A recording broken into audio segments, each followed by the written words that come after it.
That's a great segue. It sounds like you experienced as a patient what being diagnosed in this country looks like. That planted the seed for you on eventually starting Equality Health Group. Tell us about the founding story of Equality Health Group. We opened around the 1st of December in 2020. Our very first patient was a Hep C patient who was transgendered. It was just ravaging her body.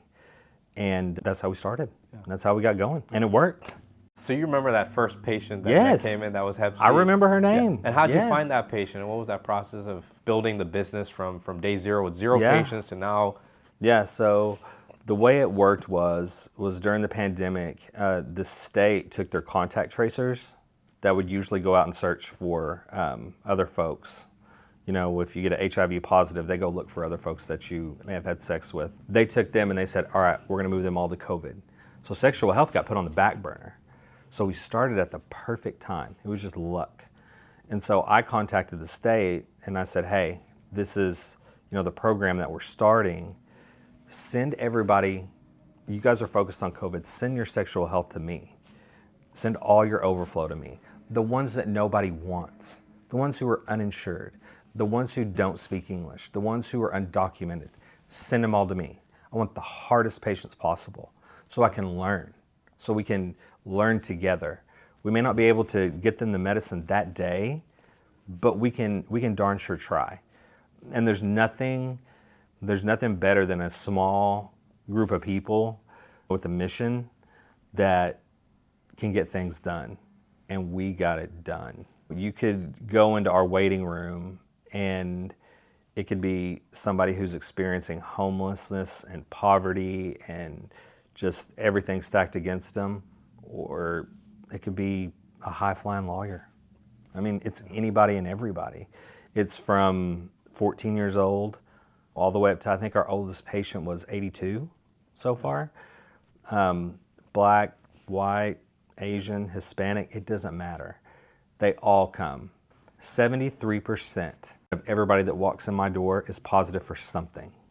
That is huge. Because if you go to a big hospital and go into a big ID clinic, you don't get that personal service, that personal care, because these diseases are complex. That's why we've decided to just focus on HIV, Hep C, STDs, PEP, and PrEP, because we want to be the best at what we do. You talked about all the different barriers that these patients experience. Mm-hmm. What is the experience like when they walk in the door at Equality Health Group? They might be wondering, well, I'm uninsured, I'm undocumented. Mm-hmm. Am I covered? How much is it going to cost? How do you guide them through what an experience looks like, especially when they face all those barriers when they walk in the door? What does a typical experience look like for one of those patients? Let's take an HIV patient, for example, who's undocumented. There's no cost. You call, make your appointment, or make it online, however you want. Come in, we provide you with somebody who speaks Spanish. Fill out the patient paperwork. We have somebody there to help you all the way along. Come in, see the provider. We work with the manufacturers to get you the drug that you need to get you taken care of. That's the step that nobody wants to do because it's so difficult. That's the part that we do so well behind the scenes that we make look easy. That's not easy. Yeah. And Cody, what does that process entail to go through that to get that drug? What are you doing? Ridiculous.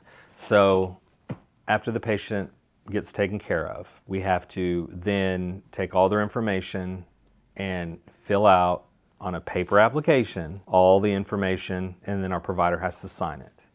We then have to fax it to the drug manufacturer. Then we have to get on the phone and wait on hold for 30 to 45 minutes, sometimes longer, because if you don't make that call, it could be up to 20 days before it's processed. Every single time. Yeah. Every single time. Yeah. And if you weren't doing this work for these patients or on behalf of these patients, what would happen to their disease progression? What would happen if you didn't do this? They would walk into a hospital or an emergency room time after time after time. They would be the uninsured patient that nobody wants, continuing to drain this system. The patient that I was talking about earlier, that very first one that we had, she shows up here every once in a while. She was darn near homeless, and we got her the drug that she needed because she felt so bad every day. Now, she's got an awesome job. Now she has health insurance.